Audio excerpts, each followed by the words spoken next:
Ya. Salam semuanya. Salam semuanya. Aduh, belum makan dari tadi ya. Ya, sekali yang semangat sudah ya. Salam. Masih kurang lagi. Salam. Ya.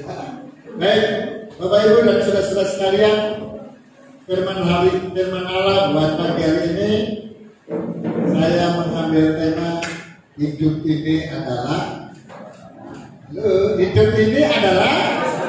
kesempatan. Ya.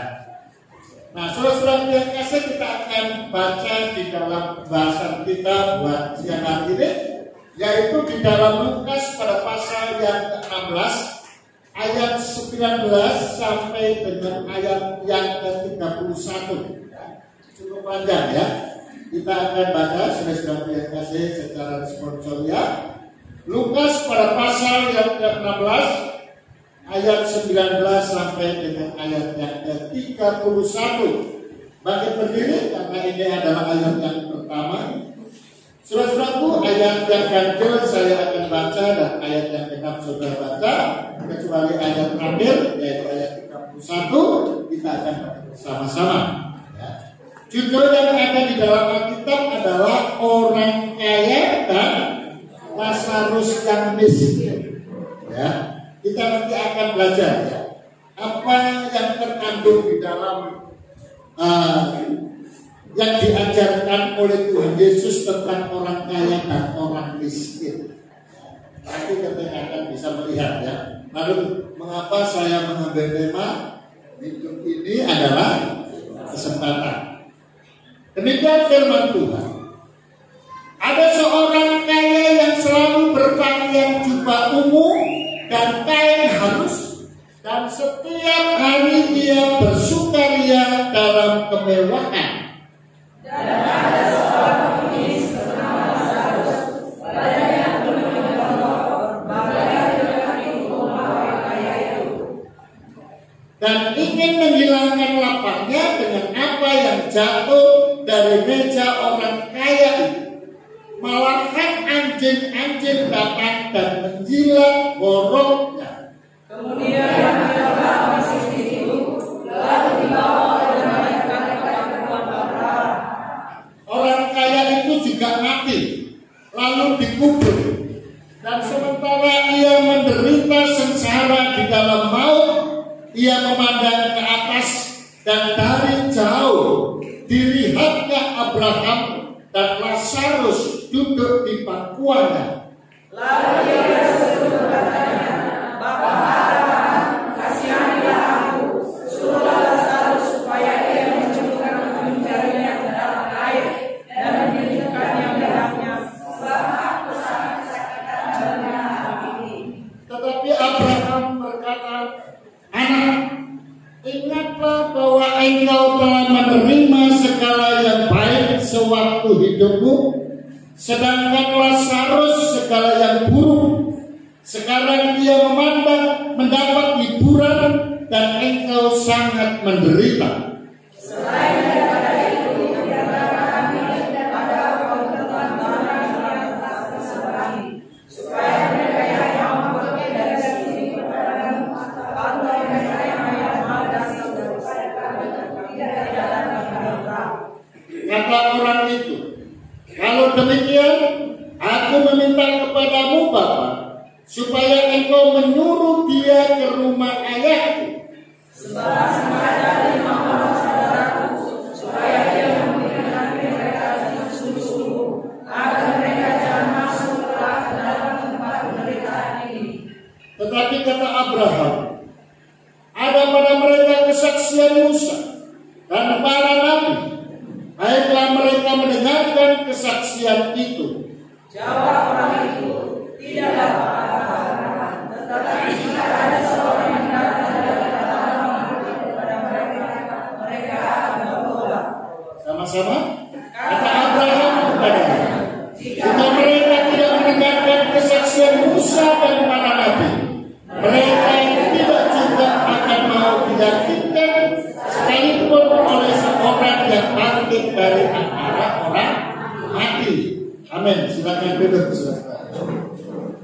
Ya, kita melihat apa yang sudah kita baca di dalam kitab Lukas pada pasal yang ke-16 ayat 19 sampai ayat yang ke-31. Satu perikop yang mengisahkan ya, dari ajaran Tuhan sendiri, saudara-saudara yang kasih, bahwasanya seperti inilah keadaannya. Ada kematian.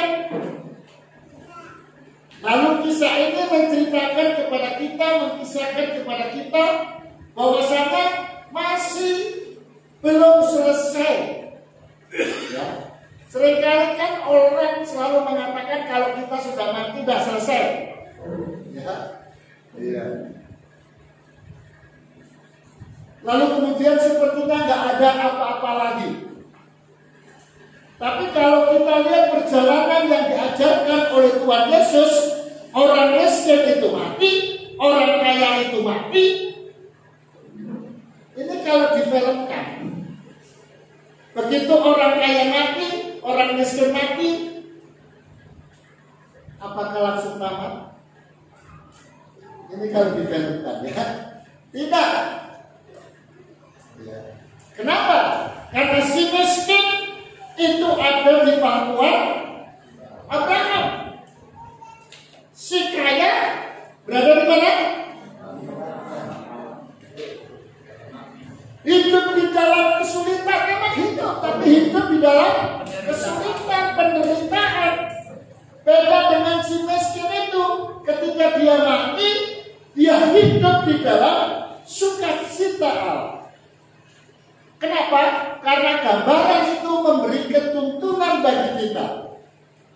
Si kaya itu memberikan gambaran adalah orang-orang yang angkuh, adalah orang-orang yang sombong, adalah orang-orang yang jahat, adalah orang-orang yang tidak mau berbagi kepada orang lain. Sementara si miskin Lazarus ini adalah gambaran orang-orang yang takut akan Tuhan. Orang-orang yang hidup di dalam kesederhanaan, orang-orang yang tidak berbuat jahat. Saudara-saudara yang kasih, kalau kita lihat Lazarus, orang miskin, saudara. Nah, kalau kita lihat apa yang disuguhkan oleh dunia, orang miskin itu, saudara-saudara yang kasih, kalau dia ingin makan, lalu kemudian tidak punya uang, lalu kemudian dia minta tidak dikasih, perut kosong, perut lapar, dan harus diisi. Supaya ini bisa diisi, saudara-saudara yang kasih, kira-kira apa yang dilakukan oleh orang miskin? Ya. Kalau itu harus dia makan, dia harus masukkan itu makanan, maka dunia akan menyuguhkan untuk mendapatkan makanan, mau orang itu mencuri, mau orang itu berbuat jahat, berbohong untuk mendapatkan sekedar makanan. Bisa saja, saudara-saudara yang kasih. Kalau kita lihat ada penjahat merampok lalu ditangkap, ya. Kan seringkali polisi juga mau bertanya kenapa dia merampok. Selalu alasannya adalah kesulitan. Tidak mungkin orang yang merampok mencuri, saudara-saudara yang kasih, dia bilang gini, oh aku mencuri karena hartaku banyak, aku kecukupan bahkan lebih dari cukup, maka aku mencuri. Ada orang yang begitu? Tidak ada, saudara-saudara yang kasih. Sekalipun dia orang kaya, apalagi yang istilah maling atau perampok berdasi, ya. Itu tidak miskin, saudara yang kasih. Tapi selalu merasa kurang. Nah, karena kurang, ya itu gambaran orang miskin. walaupun dia miskin, saudara yang kasih, dia tidak mau berbuat jahat. Mencuri, bisa saja dia mencuri, tapi dia tidak mau melakukannya. Makanya, saudara-saudara yang kasih, dia ngambil makanan itu dari mana? Sisa makanan orang kaya itu. Makanan yang jatuh dari meja tuan itu. Inilah gambarannya. Ya, inilah gambarannya. Nah, orang yang kaya, saudara-saudara yang kasih, di dalam ayat yang ke-19 itu jelas dikatakan ada seorang kaya yang selalu berpakaian jubah ungu. Saudara, ini adalah pakaian bangsawan. Ini adalah pakaian orang kaya, saudara. Dan Alkitab mengatakan dia selalu pakai pakaian itu. Bukan berarti pakaiannya cuma satu itu aja, kain ungu. Bukan. Ya. Kain ungunya, ya. Pakaiannya yang kain ungu itu dia punya banyak. Namanya juga orang kaya. Itu melambangkan bagaimana kesombongan dia. Dan setiap hari dia bersukaria dalam kemewahan. Yang dia undang itu adalah orang-orang yang sederajat dengan dia, bahkan yang lebih tinggi daripada dia. Lazarus tidak diundang. Oke lah, nggak usah diundang. Kalau ada yang miskin, kalau ada yang kekurangan, kalau ada yang bajunya compang-camping melewati pesta itu, lalu nggak ada makanan, apa salahnya berbagi kasih makanan, saudara. Ini enggak, di hatinya tidak ada gambaran orang miskin itu, kepedulian dan lain sebagainya. Nah, saudara-saudara yang kasih, maka Tuhan Yesus memberikan gambaran kemana setelah kematian orang-orang ini. Ya. Dan dalam catatan sejarah ini, si kaya rakyat, ibaratnya seperti itu, ya. Si miskin ke surga. Nah, kalau melihat dari gambaran ini, maka kita ayo berpikir. Hidup ini adalah sebuah kesempatan. Maka kita harus lakukan sesuatu agar kesempatan yang Tuhan berikan kepada kita itu tidak menjadi sia-sia. Lo gambarannya cuma dua, karena tempatnya cuma dua, yaitu surga dan neraka. Gambarannya dua, Lazarus dengan orang kaya.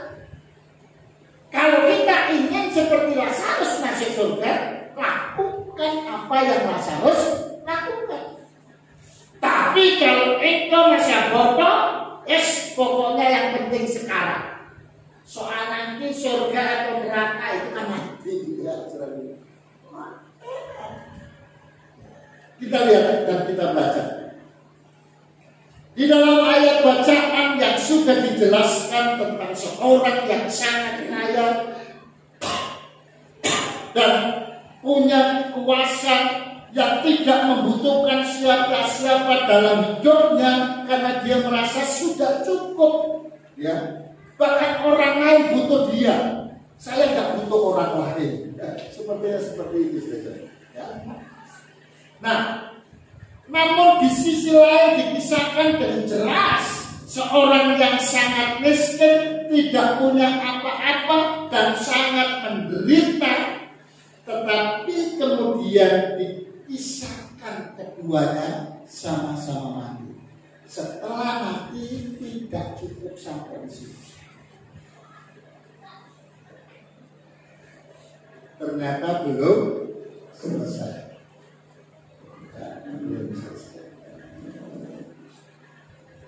Melalui kisah yang dikisahkan oleh Tuhan Yesus, sebetulnya hendak menjelaskan bahwa hidup ini itu sementara. Alkitab dengan jelas mengatakan Hidup manusia di bumi itu berapa tahun? 70 tahun. Itu bukan berarti kalau orang umurnya 100 tahun lalu kita bohong.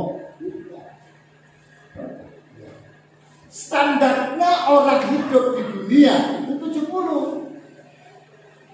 Nah, kalau ada orang yang lebih daripada itu karena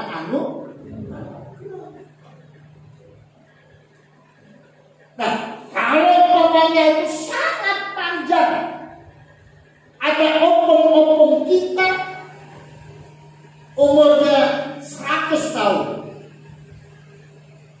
Ada yang punya opung umurnya 100 tahun? Ada ya. 150 tahun ada? Serah.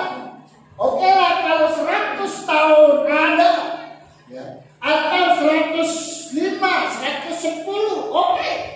Kalaupun ada, saudara-saudaraku yang kasih, Alkitab mencatat, ya, itu yang bisa kita nikmati adalah penderitaan.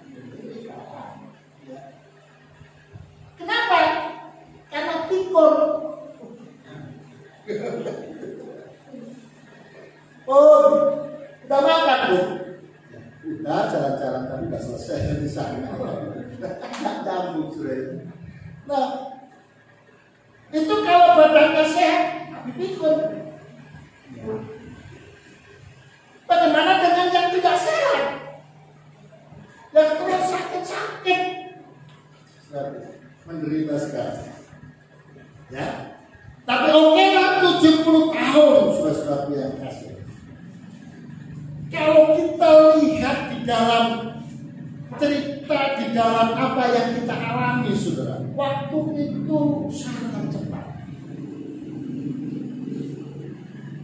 Kalau kita pikir baru saja kita Natalan, ingatan kita setelah Natalan kita ulang tahun gereja kita. Loh, Natal dengan ulang tahun kan bedanya tipis ya.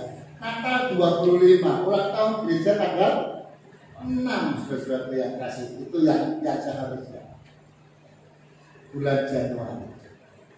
Ini sudah lewat pas. Bahkan sudah lewat pencurahan Roh Kudus. Loh, ini nggak lama lagi gereja-gereja rapat untuk membentuk panitia Natal. Kan cepat saudara-saudaraku yang kasih. Nah, oleh karena waktu itu singkat, mari yang terbaik bagi kita buat ini adalah sebuah kesempatan untuk kita berubah, untuk kita bertobat, meninggalkan perbuatan jahat seperti yang dilakukan oleh orang kaya. Tapi kita harus mampu bertobat, tidak melakukan yang jahat, tidak mengikuti pesta pora dan lain sebagainya yang membuat mabuk, tidak mencuri sekalipun itu kekurangan dan sangat membutuhkan. Kita mengajarkan kepada kita kalau kita memang kekurangan kita butuh minta. Karena minta itu tidak Nah, jangan seperti aku waktu remaja dulu. Tetangga punya pohon mangga. Buahnya lebat. Saya waktu itu masih remaja bersama dengan kawan-kawan. Datang, Pak, minta dong mangganya. Langsung dimarahin. Dipelototin, diusir. Jadi sore itu diusir, dimarahi. Tengah malam kami bergerilya.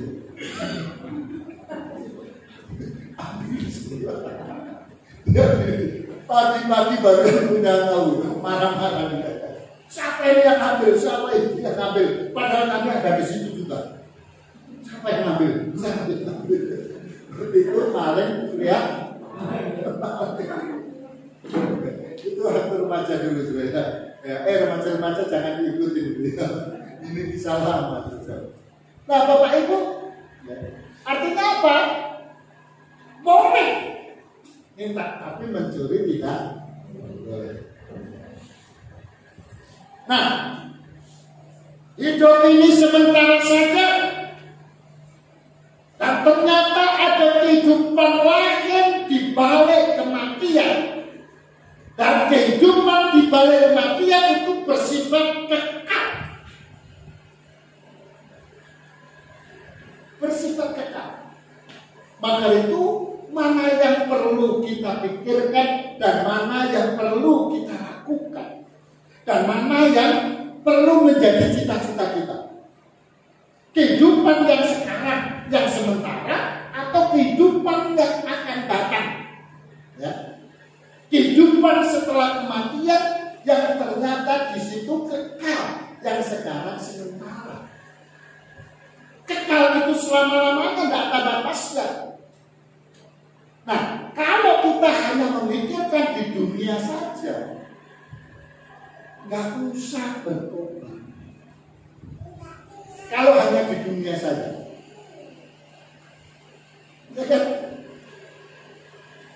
yang punya keahlian lari, nyopet.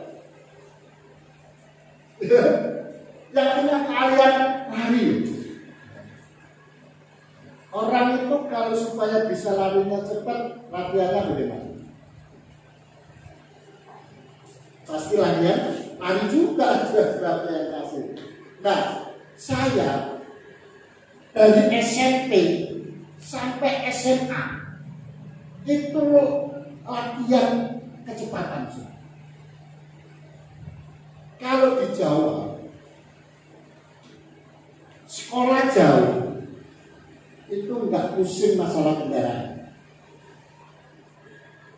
Kenapa? Karena kami biasa di perempatan jalan. Tujuan kemana? Kami tahu. Mobil mana yang mau ke sana. Maka pick up itu tujuan kendaraan kami.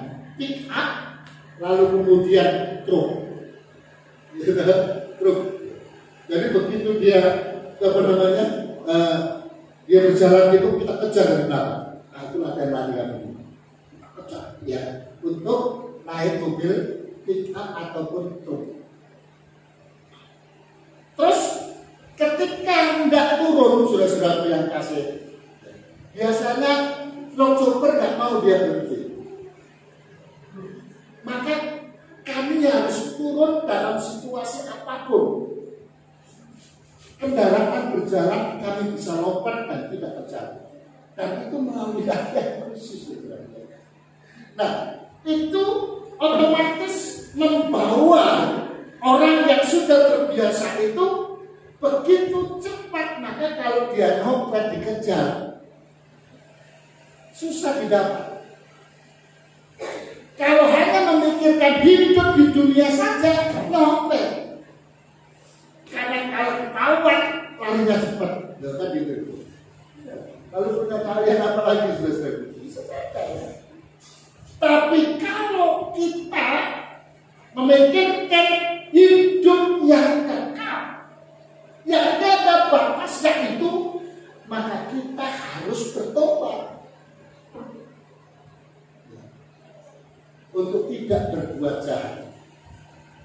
Di dalam kisah ini ada beberapa pelajaran yang sangat penting, menarik untuk kita. Yang pertama adalah kisah tadi ya, Lazarus, orang miskin dan orang kaya. Ya.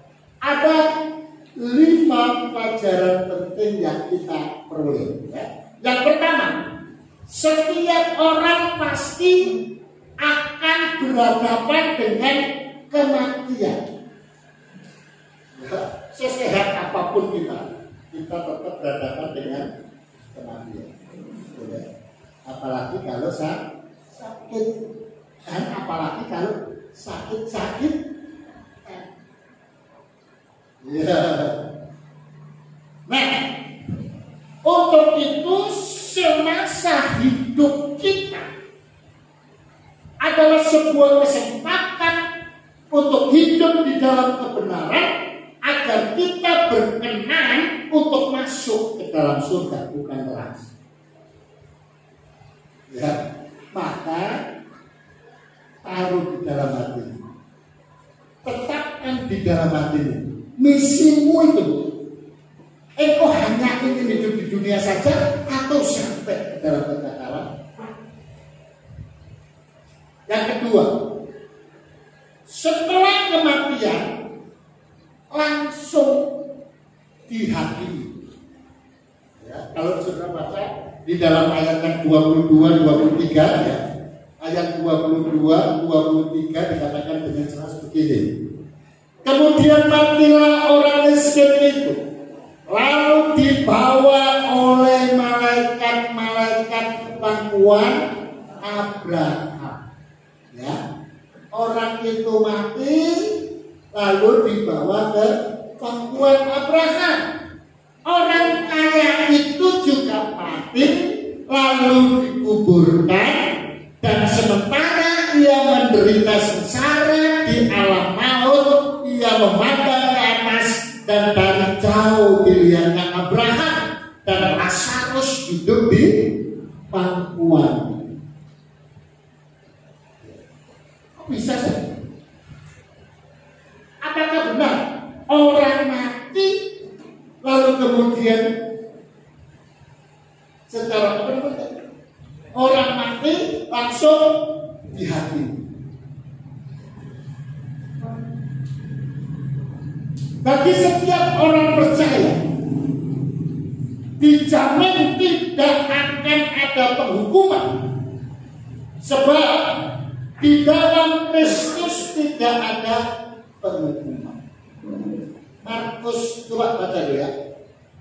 Markus pada pasal 16 ayat 16. Ya. Itu ayat yang mudah dihafal ya. Markus 16 ayat yang ke-16. Ayo kita baca. 2, 3. Siapa yang percaya dan dibaptis akan diselamatkan, tetapi siapa yang tidak percaya akan dihukum. Ya. Jadi kalau kehidupan kita sudah menyerahkan kepada Tuhan Yesus, kita percaya kepada Yesus, lalu kita dibaptis sesuai dengan baptisan Yesus, dengan jelas dikatakan siapa tetapi dibaptis akan diselamatkan. Ya. Maka itu saudara-saudaraku, tidak ada orang yang sekarang mati lalu kemudian orang itu nanti bisa berubah. Kalau orang itu yang tidak percaya kepada Tuhan, yang tidak bertobat kepada Tuhan, dia mati. Ini kan jelas catatan nalar kita orang sehat. Orang itu kalau jahat tidak bertobat, nanti masuk mana? Masuk neraka. Loh, itu jelas. Ya. Nah, apakah ketika dia mati, ya, lalu kemudian tahu-tahu dia sampai ke surga? Tidak akan terjadi. Ya. Tidak akan terjadi. Maka ketika kita hidup inilah, ayo kita perhatikan hidup kita. Ya. Jangan memikirkan anak-anak kita memikirkan hidup kita ke depan, kita memikirkan untuk anak-anak kita ke depan, kita memikirkan juga untuk cucu-cucu kita ke depan. Maka awali dari kita bertobat. Yang ketiga, kematian bukanlah akar dari segala-galanya, sebab ada kehidupan di balik kematian. Ayat 24 sampai dengan 25 dikatakan dengan jelas, 24 dan 25. Lalu dia berseru padanya, Bapa Abraham, kasihanlah aku, suruhlah Lazarus supaya ia mencelupkan ujung jarinya ke dalam air dan menyejukkan lidahku, sebab aku sangat kesakitan dalam nyala api. gambaran yang begitu menyakitkan, menyedihkan. Nah, gambaran ini apakah nggak menyentuh kita? Kalau gambaran ini nggak menyentuh kita, kita hidup di gereja asal saja, ibadah asal saja, membawa persembahan pun asal-asalan saja. Kalau kita punya beberapa lembar uang, jujur Bapak Ibu, yang kita mau kasih persembahan itu mana? Yang paling jelek atau yang paling rapi, paling bagus?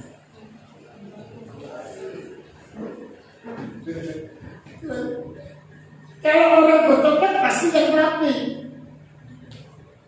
Kalau tidak bertobat, yang paling jelek itu pun berinya masih dikucek-kucek lagi. Enggak dia rapi. Kalau kita punya uang tersusun rapi di amplop kita, mulai dari nilai yang tertinggi kertas itu sampai yang terbawah. Kalau kita mau memberikan persembahan, jujur, mana yang kita mau kasih?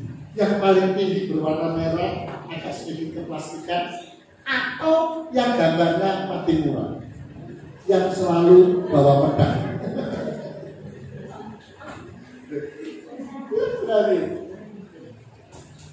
Orang yang nggak bertobat bilang apa? Oh, aku paling senang karena aku ingin menjadi orang yang gagah.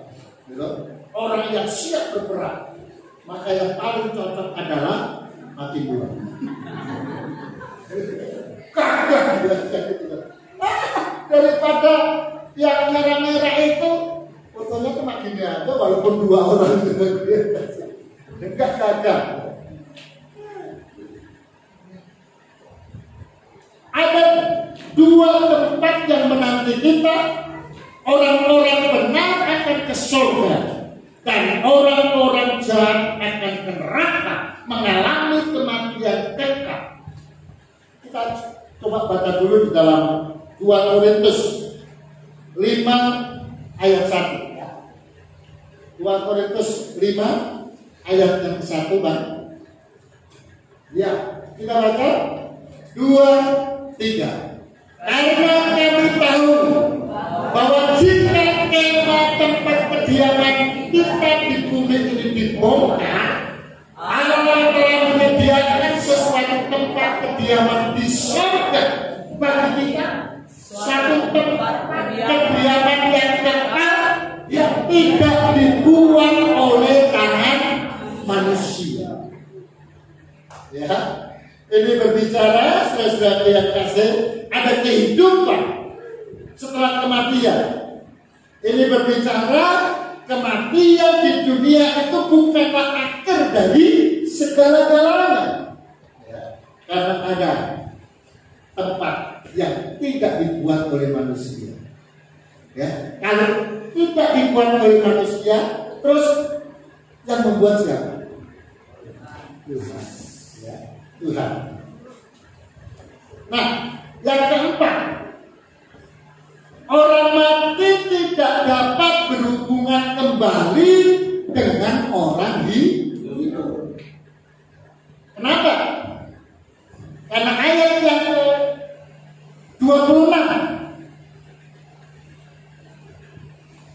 selain daripada itu di antara kami dan engkau terbentang jurang yang tak terseberangi, ya, supaya mereka yang mau pergi dari sini kepadamu ataupun mereka yang mau datang dari situ kepada kami tidak dapat menyeberang. Jadi nggak ada hubungannya lagi, ya. Maka Alkitab yang lain menjelaskan, bodohlah ketika orang percaya ada roh-roh nenek moyang kita. Opung datang. Orang Jawa punya budaya juga, yang aslinya orang Jawa, ya. Setiap rumah, ya, yang mobil lama itu di belakang itu ada 3 kamar.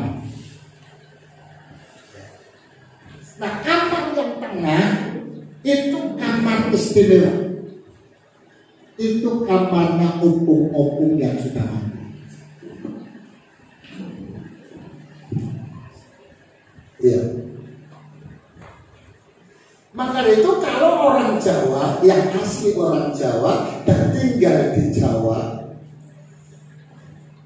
apalagi Jumat malam Kliwon, maka sesajen itu ditaruh di kamar tengah. Di situ ada kopi, ya. Di situ ada rokok, ya, dan macam-macam sebagainya. Penasaran saya,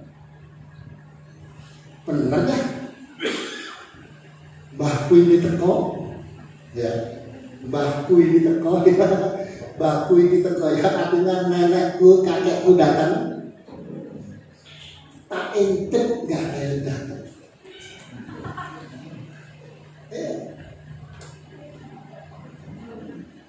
Loh, namanya anak remaja,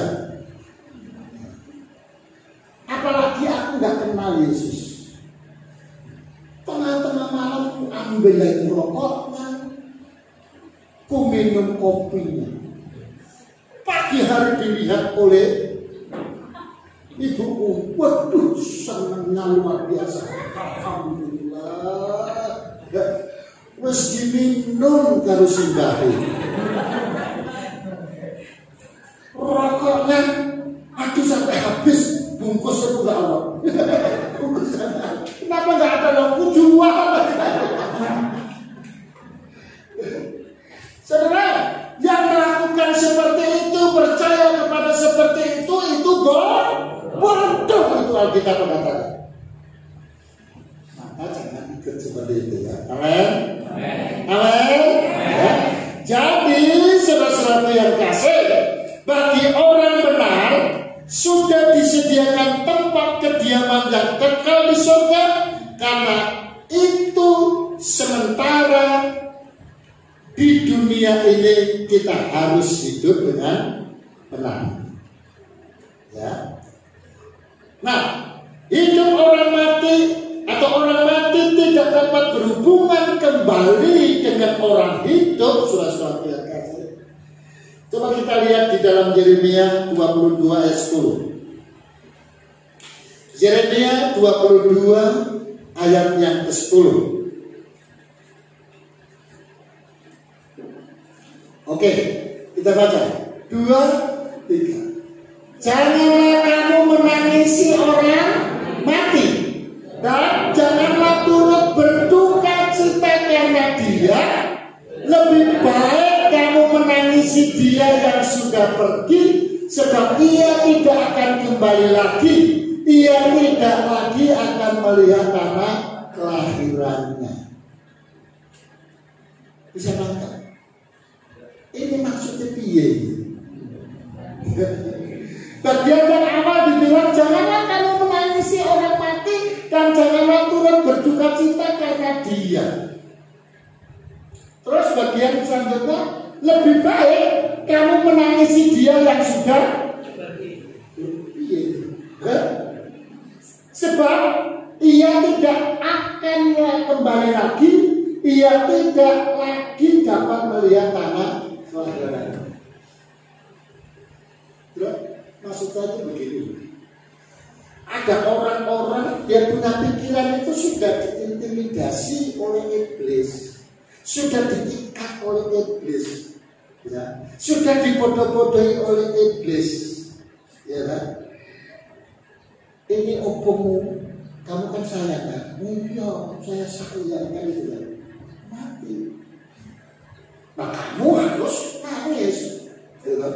Itu tanda baktimu kepada opung. Kamu cinta sama opung, lah nangislah opungmu mati. Supaya apa? Kalau kamu baik sama opungmu, dia akan datang kepadamu. Wah, ya kan? Dulu waktu aku masih remaja, suatu yang kasih pergi ke kuburan, minta aku supaya pinter lulus. Oh, Bahasanya kan singkat ya. Mbak, aku jaluk pinter Mbak. Saya sering mau ujian aku Mbak. Nggak bisa aku Mbak. Tolonglah sih Mbak. Sudah biasa. Sudah. Nggak pernah aku dapat jawaban. Tapi karena itu yang diajarkan oleh mamaku, bapakku, ya aku percaya aja. Lulus juga. Gitu? Lulus. Karena lulus pikiran. Orang tuaku menceritakan kepada orang lain, itu anakku kalau nggak minta pinter sama Simba yang sudah mati, nggak lulus dia. Apakah seperti itu?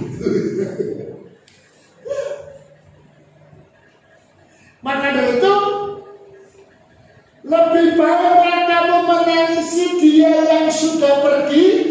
Kenapa? Karena dia tidak bisa kembali lagi. Itu tangisi. Ya. Menangis supaya keluarga kita yang sudah mati itu, ya, potretnya kita pelajari. Kalau potretnya dia bagus di dalam dunia selama ada, selama hidup, kita ikuti, kita lanjutkan. Tapi kalau yang tidak bagus, kita tinggali. Kan tidak mungkin perkataan orang tua itu semuanya jelek. Tentu ada yang bagus, ada yang tidak bagus. Ya. Nah, orang yang sudah mati tidak akan bisa kembali lagi. Nah, Yesaya 8 ayat 19 sampai 20. Yesaya 8 ayat 19 dan 20. Ya, kita baca.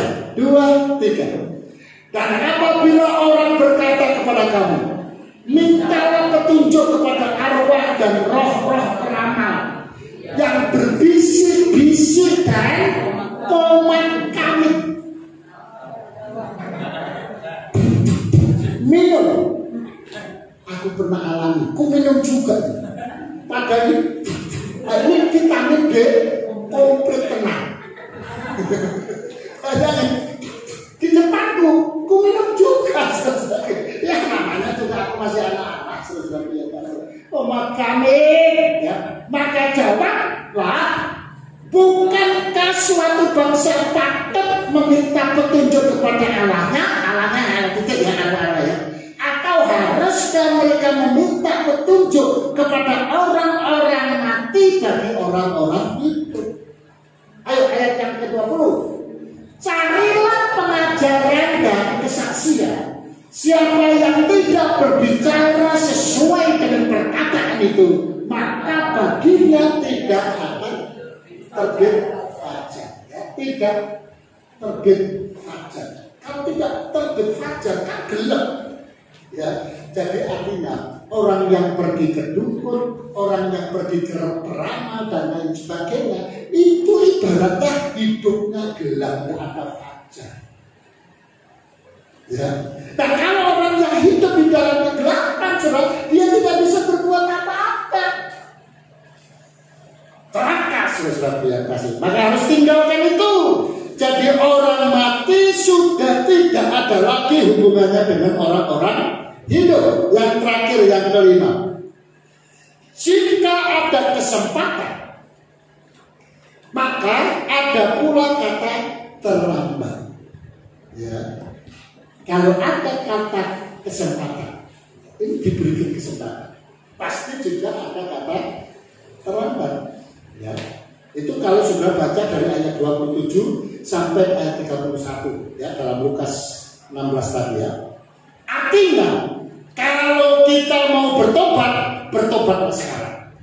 Ya. Kalau mau melayani Tuhan, layanilah dari sekarang. Ya. Karena ada kesempatan. Nah, maka kalau ada kesempatan, ada pula kata terlambat. Kapan itu terlambat terjadi? Ketika kita belum bertobat. Sudah Kristen? Sudah. Karena tidak semua orang Kristen itu bertobat. Ya, kapan?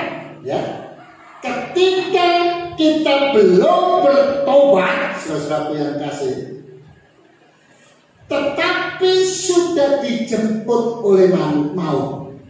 Ya, Kristen tapi belum bertobat, terus dijemput oleh kematian atau oleh maut, nggak ada kesempatan lagi. Ya. Karena itu namanya terlambat. Ya. Ayo, maka itu yang belum bertobat, bertobatlah. Ya, kan? Yang mau melayani Tuhan, layanilah Tuhan. Ya. Yang belum dibaptis, cepat-cepat dibaptis. Kenapa? Karena ayat Markus pasal 16 ayat yang ke-16 tadi. Ya, kalau orang itu percaya dan dibaptis, ya, maka dia diselamatkan. Tapi kalau tidak, dia dihukum. Mau dihukum atau mau diselamatkan? Ya, sebuah PR, jawab sendiri. Renungkan di rumah, ya, lalu kemudian jawab kepada Tuhan di rumah. Perumpamaan orang kaya dan Lazarus yang miskin membuktikan bahwa ada kehidupan setelah kematian dan semua orang pasti mengalaminya. Ya, pada itu kita datang kepada Tuhan. Kita bangkit berdiri, pemain musik.